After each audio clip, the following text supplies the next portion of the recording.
नमस्कार दोस्तों, मेरा चैनल कथा भक्ति सागर में आप लोग का स्वागत है। आज हम हरियाली अमावस्या की कथा सुनेंगे। एक नगर में एक राजा रहते थे। उनके एक पुत्र थे और एक बहू थी।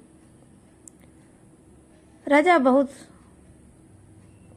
खुशहाल रहते थे और उनकी प्रजा भी बहुत सुखी संपन्न थी।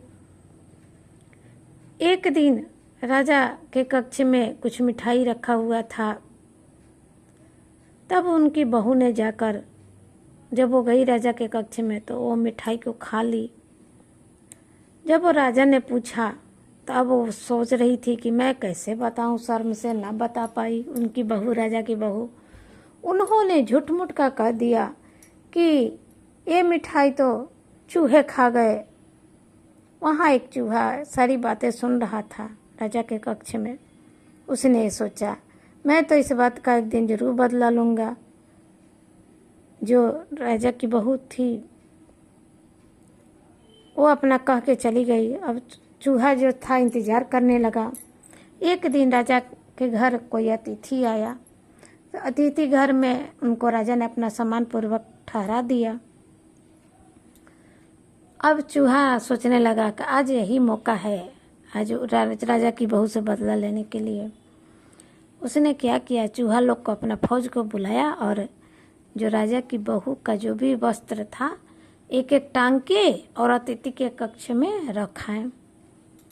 सुबह हुआ तो बहुत सब दास दासी ने देखा कि अतिथि के कक्ष में राजा की बहू का वस्त्र है। बहुत राज्य में अशांति फैल गई, हंगामा हुआ।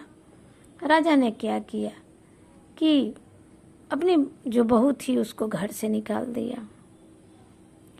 और उनकी जो बहू थी वो जैसे ही सावन महीना शुरू हुआ था, उसी दिन से प्रत्येक दिन पीपल के जो राजमहल के बाड़ी होता है, फूल पत्ती लगा रहता है, वहाँ बाड़ी में वहाँ एक पीपल का गाछ था। वो वहाँ रोज घी का दिया जलाने जाती थी। एक दिन राजा शिकार से लौट रहे थे तो देखें कि पीपल के नीचे कुछ लाइट जल रहा है, जगमग हो रहा है। तो उन्होंने सैनिक से आदेश दिया कि जाओ पता करो वहाँ कौन दिया जलाने आता है, कौन क्या करता है। राजा के सिपाही पीपल के पेड़ के ऊपर छुप के बैठ गए। कुछ पहर बीता तो दिया, जो 2-3 दिया रखा हुआ था दीपक, तो लोग आपस में बातें करने लगे। एक बोला, मैं तो साहूकार के घर से हूँ। दूसरा बोला, मैं तो पंडित जी के घर से आया हूँ। और तीसरा उदास था। उन दियों ने पूछा, भाई तू क्यों उदास है? तब उसने कहा कि देखो, मैं तो राजा के घर से आता था, लेकिन आज मतलब राजा की बहू नहीं आई। तो क्यों नहीं आई? तब उसने उस दीपक ने दोनों दीपक को कहानी सुना दी। बोले कि ऐसे ऐसे हुआ था कि दिन राजा की बहू मिठाई खा गई थी, चूहे को लगा दी थी और चूहे ने उस वस्तु को उठा के और ऐसे ऐसे किया। इस कारण राजा ने अपनी बहू को घर से निकाल दिया, तो गांव से बाहर हो गई है। तो आज दीपक मतलब जलाने नहीं आई है पीपल के नीचे।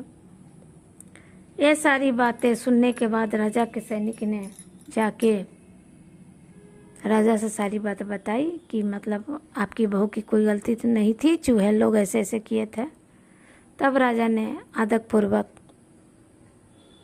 अपनी बहू को अपने राज्य में लाए और उनसे क्षमा मांगी।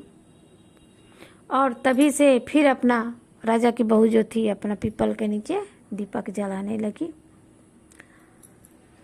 तो हरियाली अमावस्या के दिन दीपक जरूर जलाएं, घर में जलाएं, मुख्य दरवाजे पर जलाएं, पीपल के पेड़ के नीचे जलाएं, बहुत शुभ होता है। उस दिन भी जो दीपक बात कर रहे थे, उस दिन भी हरियाली अमावस्या आई थी। तो इस तरह से हरियाली अमावस्या के दिन राजा की बहू की सच्चाई सामने आई थी दीपक के कारण ही। तो कहते हैं दोस्तों, पूजा पाठ कहीं व्यर्थ नहीं जाती है, करना चाहिए। श्रद्धा भाव से करे, थोड़ा सा करे या ज़्यादा करे, श्रद्धा भाव से करे। जय हो भोले बाबा की।